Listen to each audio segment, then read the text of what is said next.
Ang kwento po natin ngayon ay totoong nangyari. Ito po ay padala ng isa nating kababayan dito rin po sa Nueva Ecija. Magandang araw sa iyo, Commander.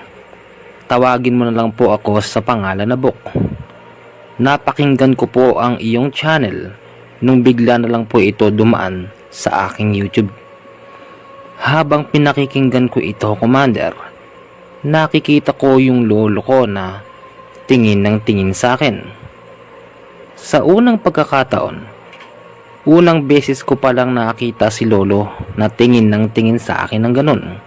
Kaya medyo na-curious ako hanggang sa sinabi sa akin ng aking lolo na lumapit ako sa kanya.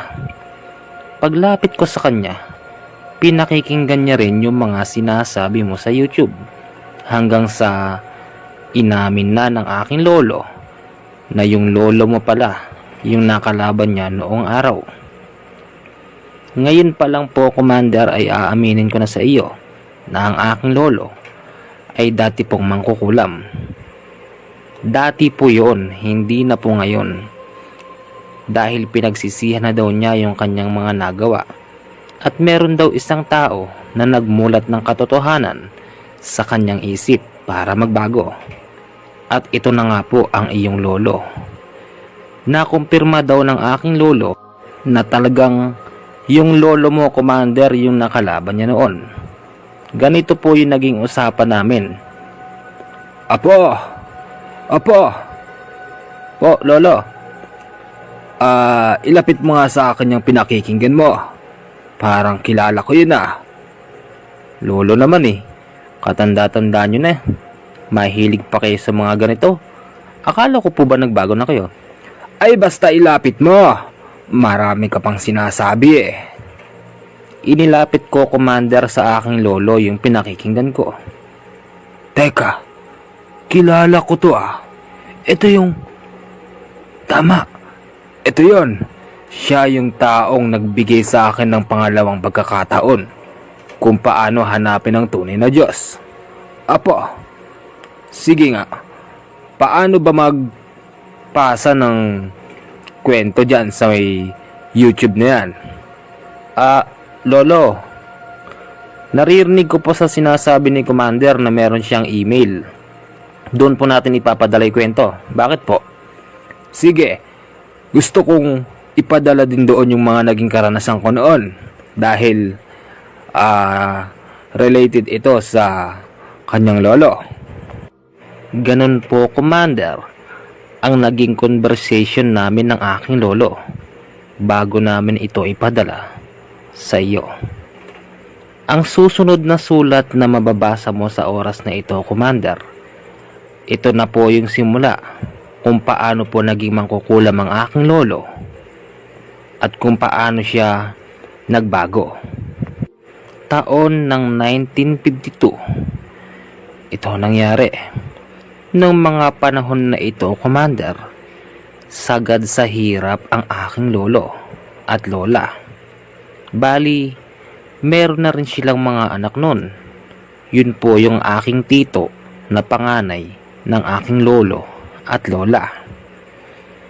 Itong panahon na ito, wala silang ibang trabaho kung hindi magbukid. Yung pagbubukid pa naman nila, nakikiporsyento lang. Tapos, yung amo nila, masama ang ugali.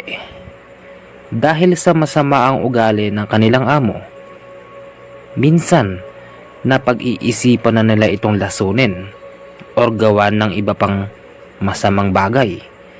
Dahil kasi pag pinagtatrabaho nila sa bukid yung aking lolo at lola, minsan daw ay hindi pa sila nito binabayaran. Libre naman daw ang pagkain noon, Commander. Kaya nga lang, pag nagbaon daw sa kanila yung kanilang amo, para daw pagkain lang yung pusa. Pagkain lang daw ng pusa yung kayang umubos ng ganon dahil bukod sa tira-tira na, halos konti pa. Nung minsan, nagreklamo daw ang aking lolo. Boss, mawalang galang na po ah. Ano pong kakainin namin dito? Abay, parang pagkain po ito ng pusa ah. Tanyo po oh, litaw na yung tinik ng isda. Ang sabi ng aking lolo. Sumagot naman daw yung kanilang amo na tawagin na lang po natin sa pangalan na Nilo. Teka, nagrireklamo ka pa. Pasalamat ka nga eh. Dinadalhan pa kita ng pagkain dito. Yung ibang nagtrabaho sa amin, walang libre eh. Ikaw na tong libre sa pagkain. Ikaw pa itong nagrereklamo. Kainin mo na yan. Kung ayaw mong kainin, sige akin at ipapakain ko na lang sa aso ko. Matapang na sagot ng kanilang amo, Commander. Kahit naman siguro sino, pagka ganito ang kanilang amo, mapapaisip ka ng hindi maganda. Dahil nagtatrabaho ka ng tama at sinusunod mo ang lahat ng gusto ng iyong amo. Tapos ganun pa ang pakikitungo sa iyo.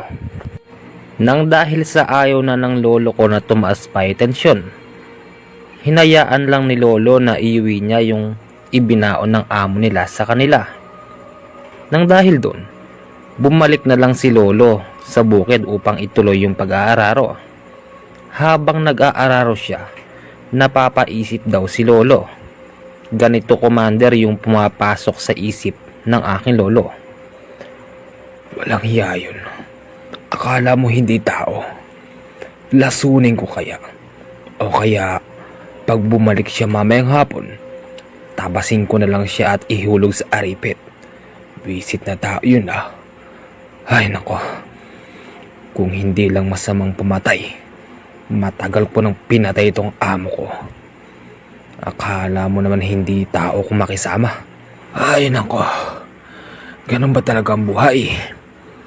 Porke mahirap ka lang, gaganyan-ganyanin ka na nila. Sila itong may pera. Sila itong napakayayabang.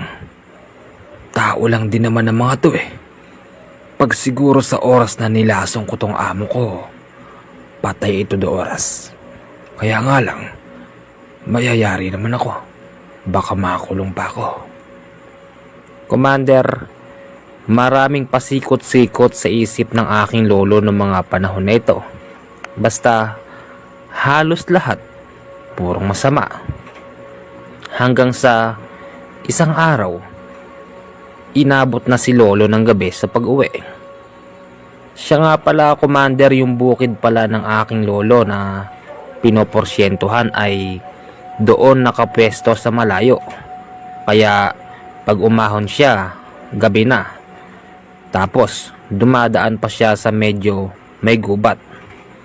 Noong pauwi na raw siya nung isang gabi, habang naglalakad siya, kabilugan ng buwan, nagsasalita daw noon ng aking lolo. Kapagod. Ano ba? Hindi naman dumating yung amo ko. Babali pa naman sana ako ng pera. Talaga'y taong yun oh. Hindi na inintindi yung kanilang mga trabahador. Bisit. Pag ako lang nakarating ng baryo at wala pa siya, talagang makakatikim sa akin ng salita yun. Habang iniisip ni lolo yung mga ganun, bigla na lang daw siya merong narinig na parang bumulong. Ang sabi, "Diba, gusto mong lasunin yung amo mo? Lasunin mo na yan. Masamang tao yan. Hindi na dapat nagtatagal dito sa mundo yung mga ganyan." Nung marinig daw ito ng aking lolo, bigla siyang nabalikwas. Ang sabi niya, "Sino na andyan? Huwag mo akong takutin. Ha? Sino ka? Porke madilim eh, ayaw mo magpakita. Maliwanag lang yung buwan. Asan ka? Magpakita ka. Huwag mo akong takutin ha." Paulit-ulit sinasabi ng aking lolo yon, Commander, pero wala naman talaga siyang nakikita.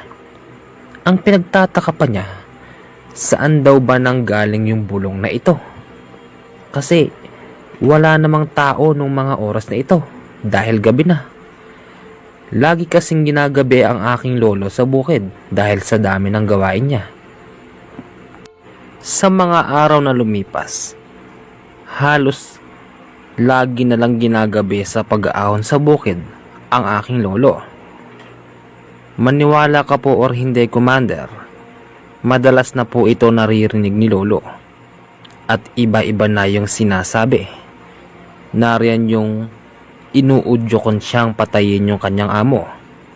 Tapos, meron pang pagkakataon na may nakita daw ang aking lolo na lumulutang na apoy. At sa apoy na yun, naroon daw sa gitna nun, yung parang libretang itim daw yata yun. Pasensya ka na, Commander, hindi ko gaanong maidetalye sa'yo dahil medyo magulo yung pagkakasabi sa akin ng aking lolo. Basta, parang ganun na nga, libreta na itim.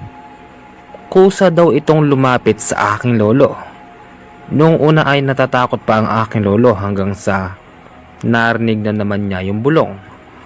Ang sabi, kunin niya daw yun dahil magagamit niya raw ito laban sa mga kumukutya sa aking lolo. Sa hindi malamang pagkakataon, yung lolo ko naman, bigla niya raw itong kinuha. Hindi raw alintana sa kanya yung init ng apoy, basta dinampot niya raw ito. Pagkuha niya rito, medyo mainit-init pa. Nung mahawakan niya na ito, kitang-kita niya raw na bigla itong bumukas. Tapos, kinuha ni lolo yung kanyang ilaw at inilawan yung loob ng aklat. Base sa kwento ni lolo, nung mailawan niya yung aklat, meron daw doon mga nakasulat. Halos hindi niya raw maintindihan kung ano raw ba yung mga nakasulat na ito. Habang tinititigan ito ni lolo, kitang-kita na yung mga nakasulat doon. Lahat yun, may lumabas na mahihinang usok na kulay itim.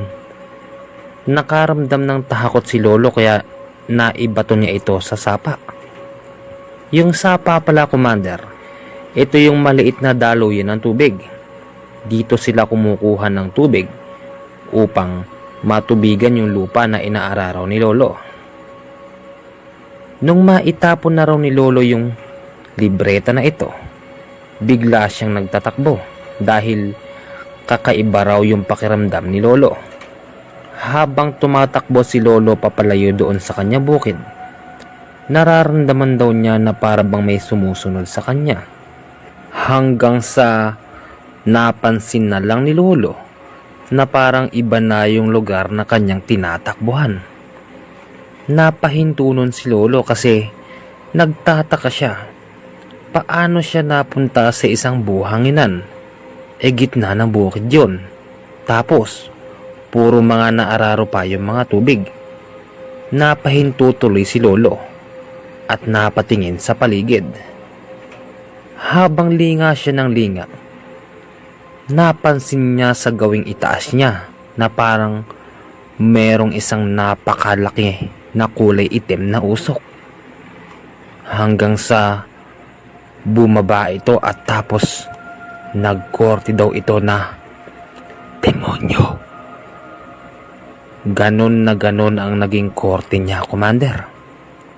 Itong aking lolo, gulat na gulat sa mga nakita niya.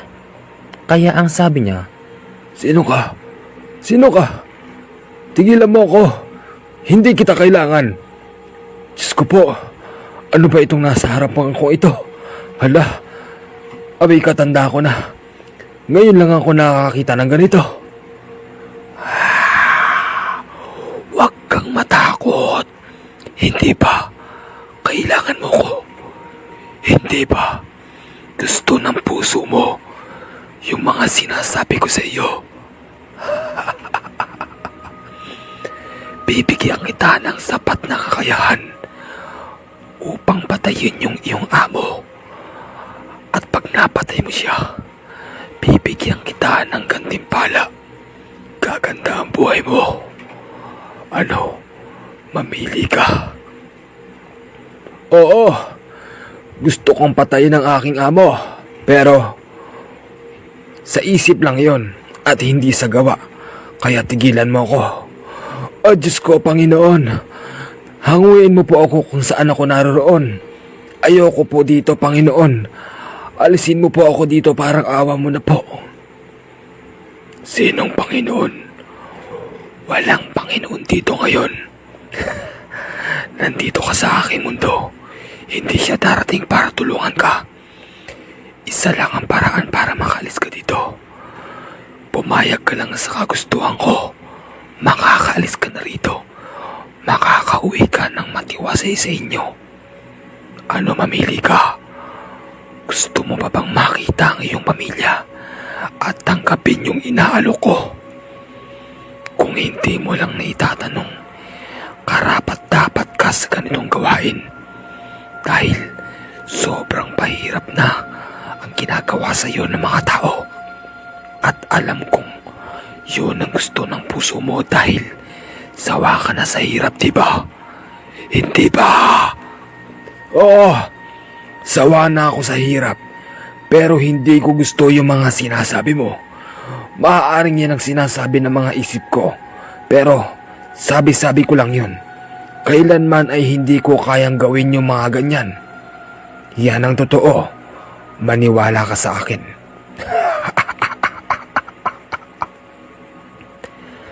Pati pa naman ang kululukuhin mo pa. O sige, mamili ka. Makakauwi ka pa ba sa inyo? O dito ka na lang? Siyempre gusto kong umuwi sa amin. Hala, alisin mo ako rito, parang awa mo na. Uuwi na ako. Sige na at kailangan ako ng pamilya ko. O sige, para ka na rin pumayag sa kasunduan. Pagsabi nun ng demonyo, Commander, nagulat na lang yung aking lolo dahil naroroon na siya sa tapat ng kanilang bahay. Kaya ang sabi ni lolo, Teka, bakit nandito na ako? Nandun ako kanina sa bukid ah. At saka, asa na yung demonyo na yun?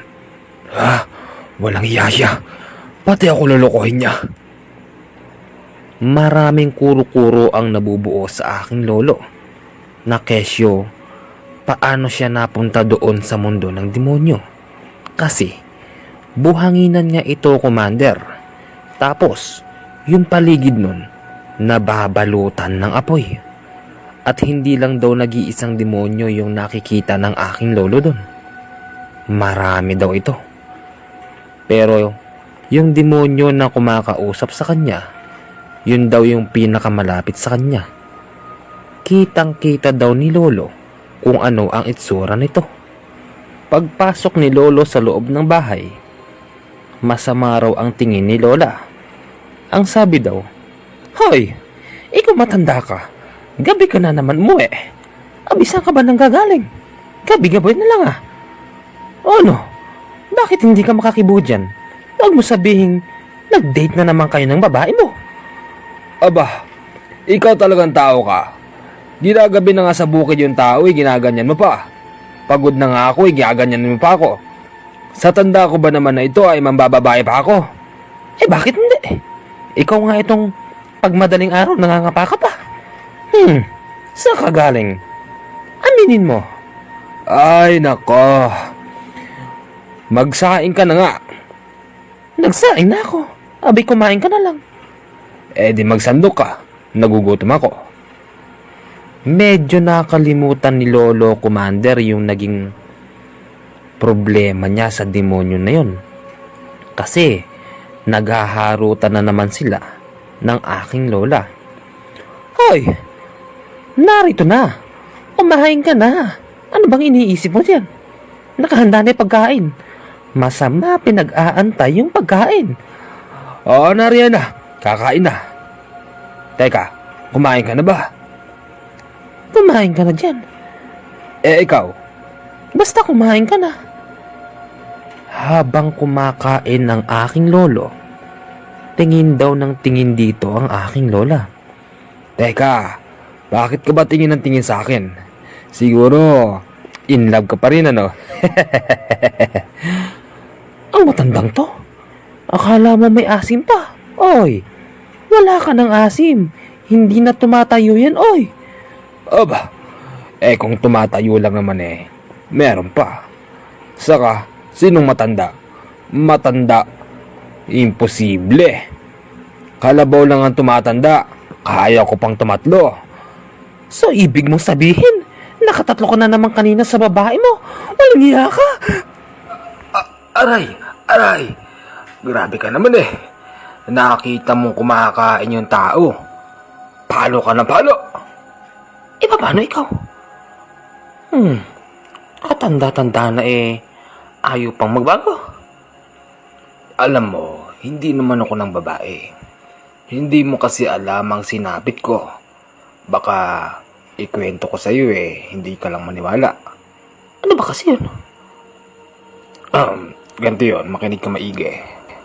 Alam mo, hindi ko na talaga alam kung ano ba itong nangyayari sa akin Kasi, tuwing uuwi na lang ako, nagpapakita siya.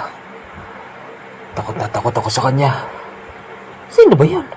Diretsahin mo na nga ako. Abi, napakatagal mo magkwento Sa ilang gabi na sunod-sunod akong ginagabi, may nagpapakita sa akin na demonyo. Ano? Demonyo? Anong demonyo? Nahihibang ka na ba? Uy, sa tanda kong ito, hindi pa ako nakakakita nun. Yan naman ang hirap sa iyo Nagtatanong ka, tapos ayaw mong maniwala. Ano, itutuloy ko pa ba? Sige, ituloy mo. Ilang gabi na akong pinapakitaan. At ngayong gabi na ito, napunta ako sa lugar ng buhanginan. Tapos, yung paligid mo napupuno ng napakaraming apoy. At nagpakita sa akin mismo yung sinasabi ko sa'yo. Ano pa nangyari? Paano ka nakaalis doon? Nakaalis lang ako doon nung sinabi ko sa kanya na ibalik niya na ako dito. Commander, hindi sinabi lahat ni Lolo yung mga nangyari. Hindi rin kasi kumpirma ni Lolo kung umuo ba siya sa kagustuhan nung nagpakita sa kanya. Hanggang sa iniligaw na lang ni Lolo yung usapan. Nang dahil doon, parang hindi naniniwala si Lola. Kinaumagahan, Commander, paggising ni Lolo ng bandang alas 5, nagulat na lang siya kasi yung libreta na itinapon niya sa sapa, naroon na iyon sa kanyang ibabaw. Doon mismo sa dibdib niya, Commander. Gulat na gulat si Lolo kung paano ba iyon napunta doon. Kaya ang sabi niya, Diyos ko, bakit naririto na naman ito? Abay, itinapon na kita sa sapa. Ay, sino kausap mo? Ay, gising ka rin pala. Abi, oo. Bigla ako nagising sa'yo, nagsasalita ka. Ano ba yan? Wala. Sige na, matulog ka na dyan at magtitimpla lang ako ng kape. Habang nagtitimpla si Lolo ng kape, nakarinig na naman siya ng kung ano. Kasi yung bahay pala nila Lolo, sa gawing kusina, meron yung uso nung araw na pinaka dingding nila yung kahoy na tulis-tulis, tapos nilalagyan nila yun ng mga baso. Ganon kasi, Commander, noong araw. Ganon na ganon ang style. Nung marinig ni Lolo yung kakaibang boses, napatingin siya doon. Kitang-kita niya, Commander, na andoon yung demonyo. Kaya ang sabi ni Lolo, Hala, naririto ka na naman. Tigilan mo na ako, ano ba? Hindi ko gusto yung mga pinapagawa mo sa akin. Bakit? Nakalimutan mo na ba? Ha? Kaya ka nakabalik dito dahil pumayag ka sa kasunduan. Ngayon, sa ayaw at sa gusto mo, gagawin mo yung mga napag-usapan natin. Dahil kung hindi, kukunin ko yung asawa mo. Tignan natin kung magmamatigas ka pa. Abay, huwag mong idadama yung asawa ko. Matanda na kami. Pero hindi pa namin naaabot yung gusto naming mangyari. Kung ayaw mo, o di yung anak mo na lang na panganay, yung nasa Maynila. Wag! Parang ama mo na, wag. Sige. Hindi ko sila kukunin kung susundin mo mga gusto ko. Nagkakaintindihan ba tayo? Pagsabi nun, Commander, bigla na lang itong nawala. Tapos, yung lola ko naman, naroon na pala sa likod ng aking lolo. Pagtingin ni lolo sa likod niya, Oh, nariyan ka pala. Kanina ka ba riyan?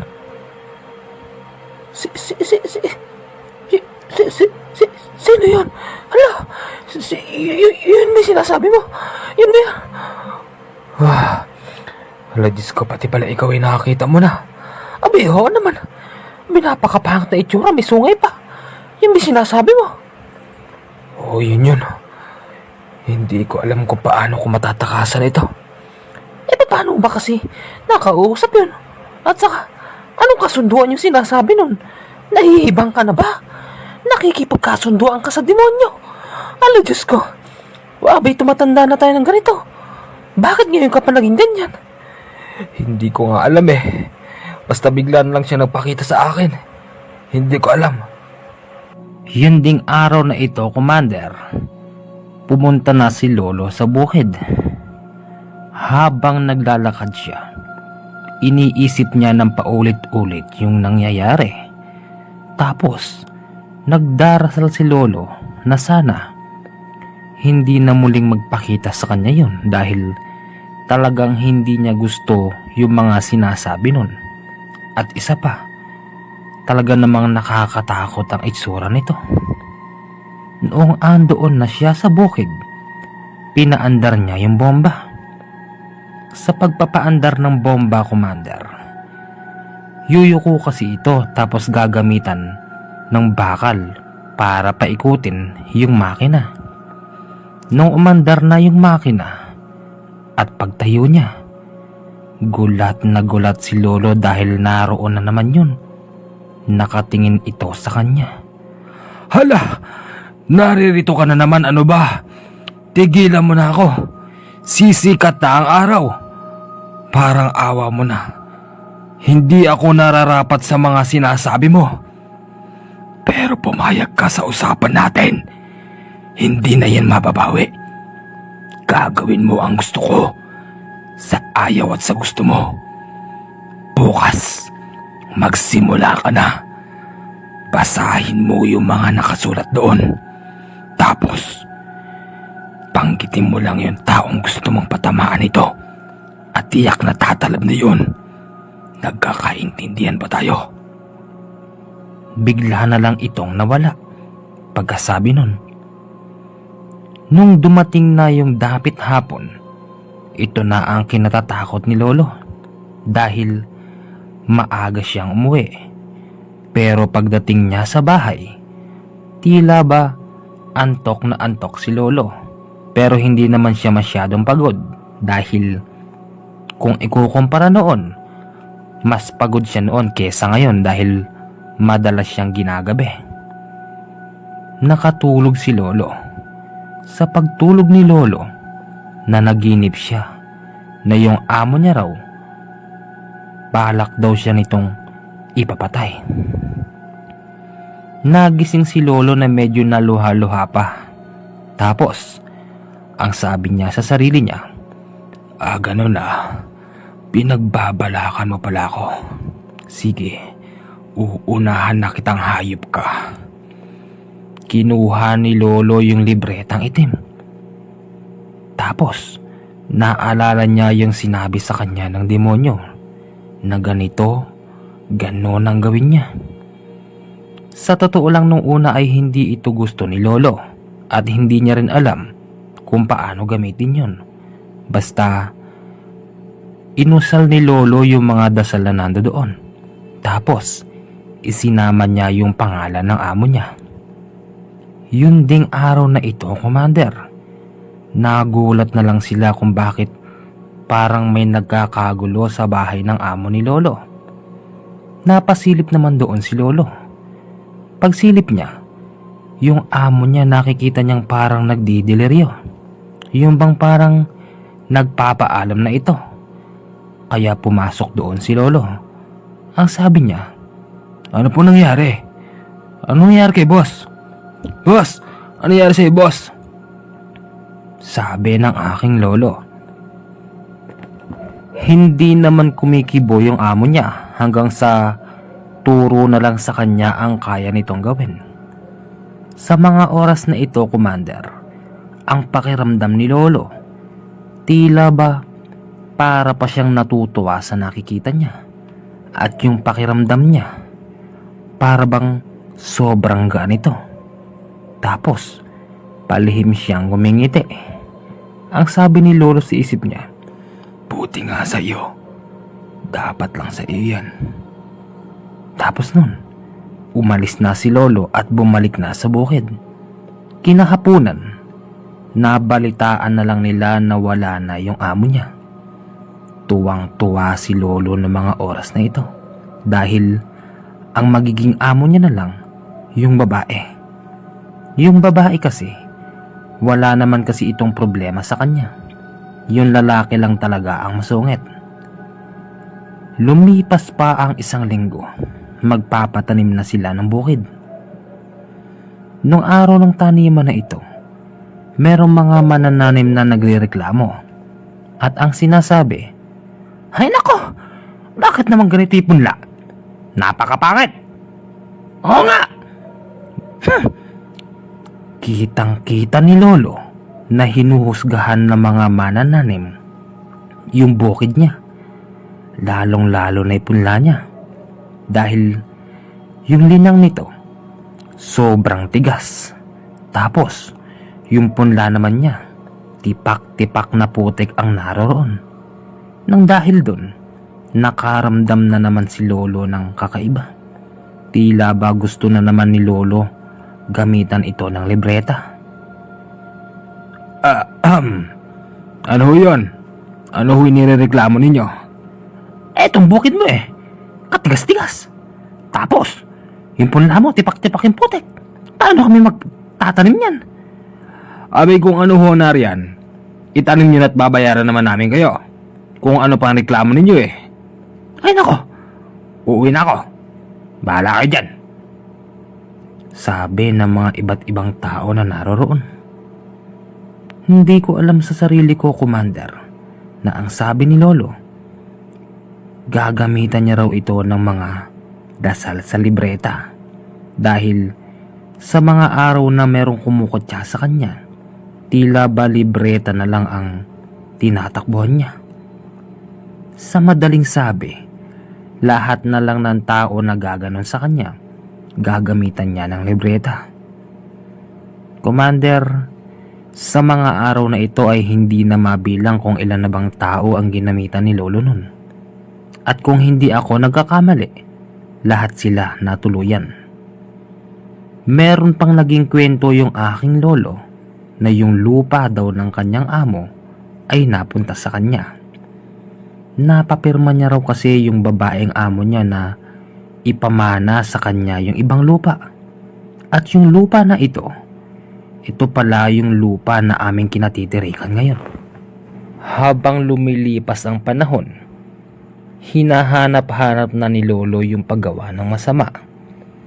Lahat na lang kasi ng taong bumabangga sa kanya, ginagamitan niya ng libreta. Isang araw, meron na namang kinulam si Lolo. At yung taong ito yung mismong kumpare niya.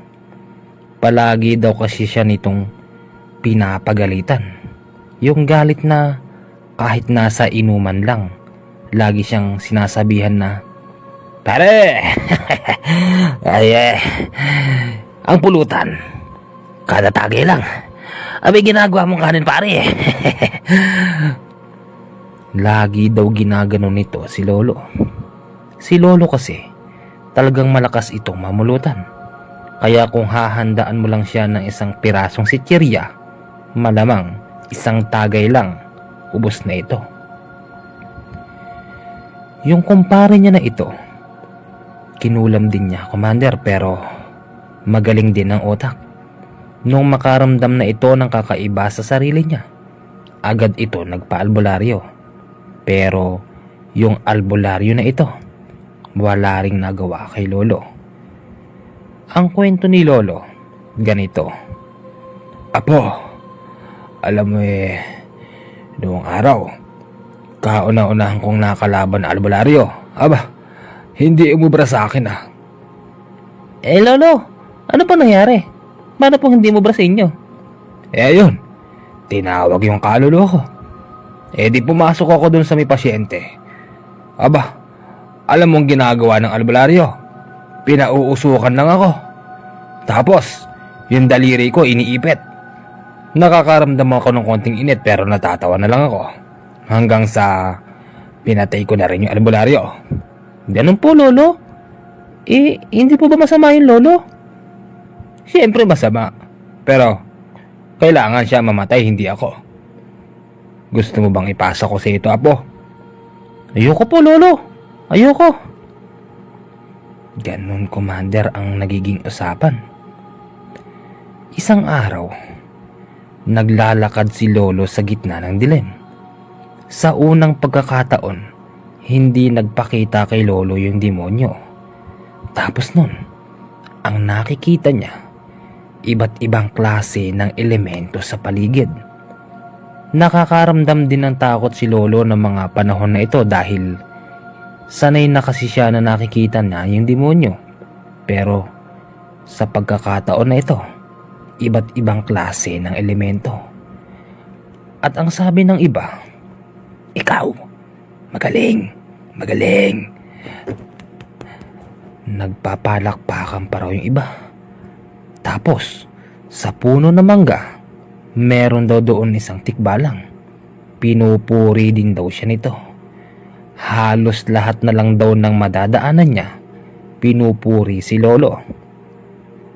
At hindi nagtagal, nakakita rin siya ng aswang. Ang sabi sa kanya ng aswang, magaling! Magaling! Yan! Yan ang gusto ng Diyos namin! Nakakatakot na nakakatawa yung kwento ni Lolo. At ang pinaka nakakatakot sa lahat, nagpakita raw sa kanya si Kamatayan. Si Kamatayan daw, totoo pala talaga yung pinapakita sa TV na may suot itong purong itim. Tapos, meron itong mahabang sibat na hawak at merong parang kalawit sa dulo. Ang sabi daw sa kanya nun, magaling. Yan ang gusto namin. Ipagpatuloy mo lang yan. Magkakaroon ka ng pwesto.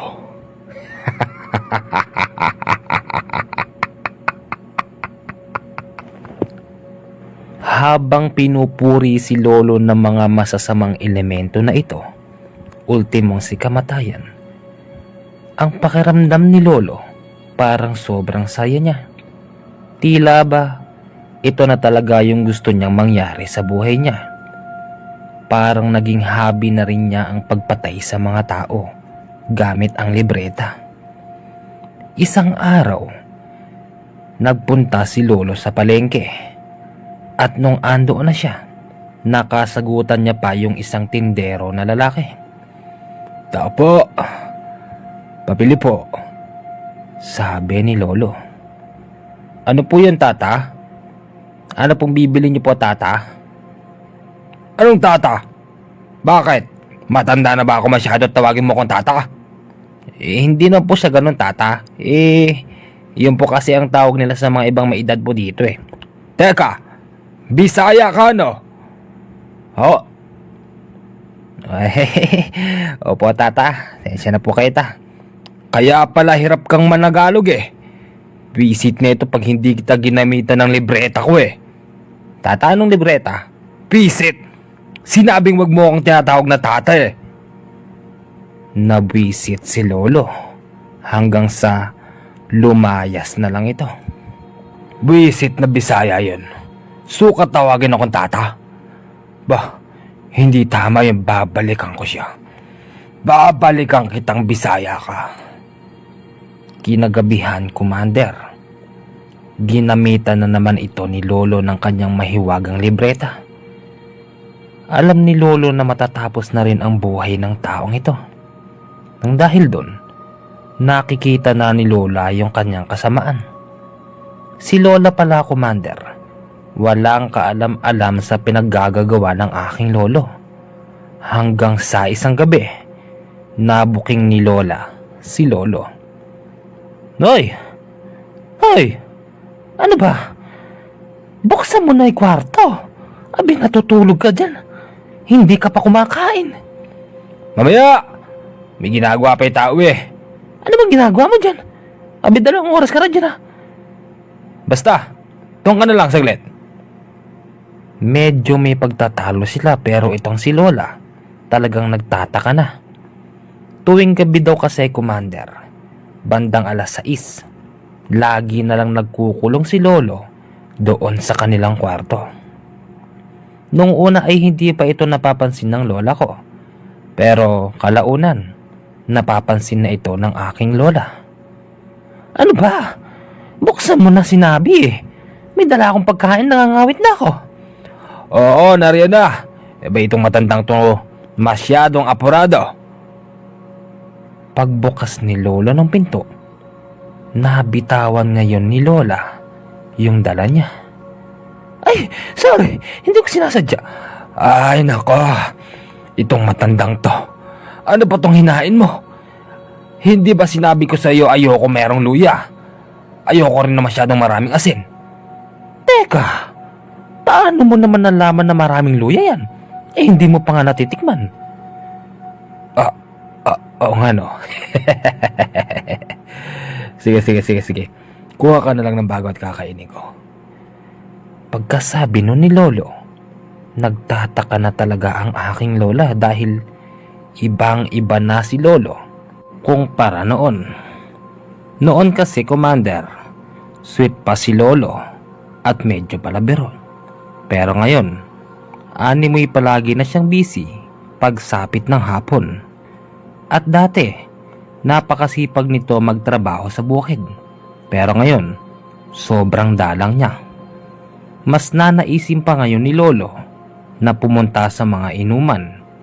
At ang pinagtataka ng aking lola, sa tuwing pupunta sa inuman ng aking lolo, hindi raw yata ito nalalasing. Kasi madalas itong umuwi ng normal. Para bang tubig lang yung iniinom niya at hindi ito nalalasing. Oy, eto na. Eto na yung pagkain. Pasensya ka na kanina at natapon. Sige. Ilagay mo lang yan. Kumain ka na kasi. Ano binabasa mo dyan? Wala ito. Nagbabasa lang ng pocketbook ng tao eh. Ano? Nagbabasa ako ng pocketbook? Ano ba?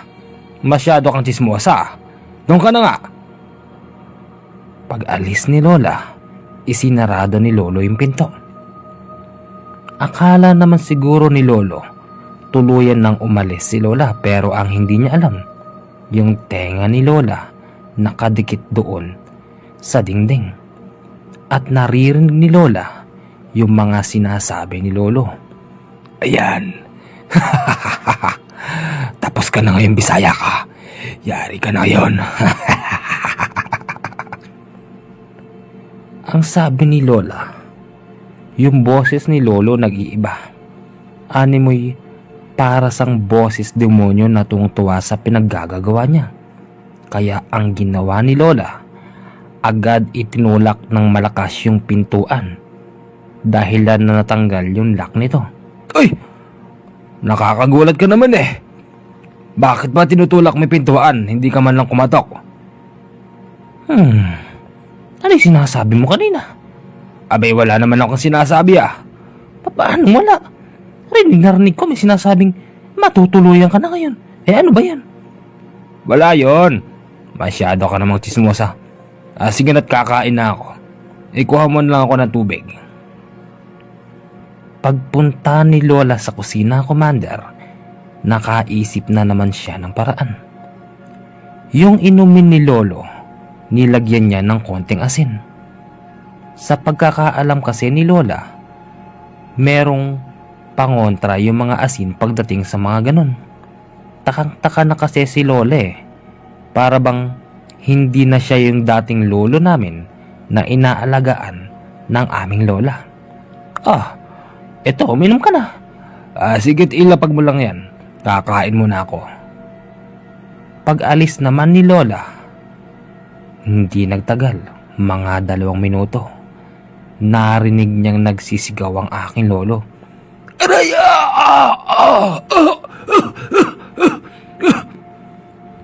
May halong pag-ubo pa yung sigaw ni lolo. Ano ba itong nilagay mo? Abe, papatay mo yata ako eh. Bakit? Abe, tubig lang naman yun ah. Abe, para ka namang mamamatay. Ano ba nangyayari sa'yo, Diyos ko? Ay, itong matandang to. Nilagay mo yata ng asin yung iniinom ko eh. Abe, hindi ah. Tubig lang hiningi mo, bakit ko lalagyan ng asin? Ay, siya. Sige na, umalis ka na nga. Baka kung mabwisit mo, masipa pa kita. Di umalis. Parang hindi na ikaw yung asawa ko ah. Kung kailang tumanda na tayo, saka ka naman nagiging ganyan. Ano bang nangyayari sa'yo? Sabihin mo kung may problema ka. Kung ayaw mo na sa akin, sabihin mo lang aalis na ako rito. Doon na lang ako titira sa anak mo sa Maynila. Wala akong sinabi ah. Doon ka muna sa labas. Naabala mo kasi ako eh. Paglabas ni Lola, naiiyak na lang siya, Commander. Tila ba hindi siya makapaniwala sa nangyayari sa aking lolo. Habang naroroon siya, lumabas na rin ang aking lolo at nilapitan si Lola. Pasensya ka na pala kanina kung nataasan kita ng boses at napagbintaan. Ikaw naman kasi, para kasi ako napaso sa ibinigay mong tubig. Ano ba kasi meron doon? Wala naman eh. Abay, tubig lang yun. Yung sinalak ko sa balon. Sigurado ka ah? Oo. Sorry na. Huwag ka na magalit. Alam mo naman na love kita eh. Sige. Okay lang.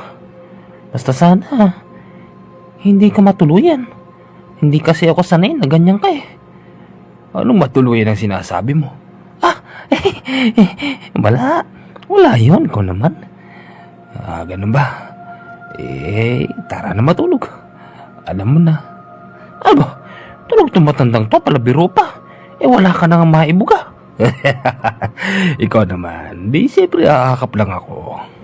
Habang natutulog sila, Commander, ang ginawa ni Lola, tumayo at tinignan yung sinasabi ni Lolo na pocketbook. Pero, nung hawakan na ito ni Lola, para siyang napasok. Sobrang init daw nito at para bang ayaw nitong magpahawak sa iba.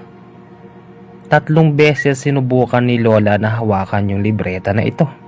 Pero talagang ayaw. Animoy parang merong itong buhay na alam na kung kailan siya hahawakan ng tao. Nang dahil doon, hindi na pinilit ni Lola na tignan kung ano ba'y nakasulat doon. Basta, curious lang talaga si Lola kung ano bang meron sa libreta na ito. Pero, base na rin sa pagkakaalam ni Lola, basta sinabing libreta at kulay itim, malamang galing ito sa masama or merong masamang nakasulat doon na maaaring ikapahamak ng tao.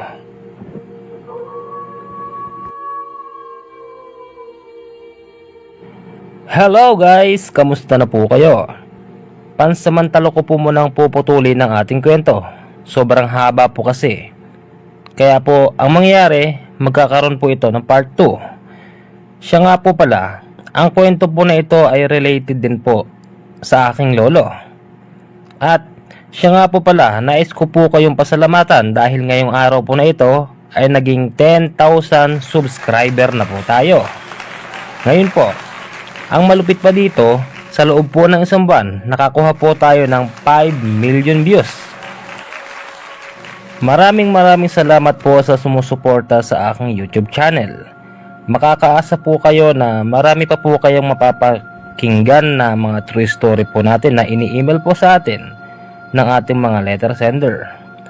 Siya nga po pala, binabati ko po si Bro Jetro Fane at si Bro Rady Guzman, si Bro Julius Tade at si Bro Jeffrey Barsabal, si Tita Florencia de Guzman, si Clark Quinto, at si Ate Maya Lori ng Amerika, at si Bro Julius Tade, at saka si Bro Ramil, si Bro Carlo Dolante na aking kababayan, at si Ate Yosida ata. Sorry po, nakakalimutan ko na po. Pasensya na po ate, paalala mo lang po sa akin, mag-comment ka na lang po kung ano ulit yung pangalan mo. Ayun, Rosette Yosida po pala, pasensya na po ate ha. Sa mga gusto po magpabati, mag-comment lang po kayo at babatiin po namin kayo. Pasensya na po, nagalak lang po ako sa tuwa, kaya po medyo namamali po ako, pero sana po ay hindi ito maging tawag doon, yung maging hadlang na parang tamarin kayo sa akin manood, makinig, ganun. Sana po hindi ganun. Pasensya na po ate Rosette, medyo nalito lang po ako ng konti. Maraming salamat po, bye bye.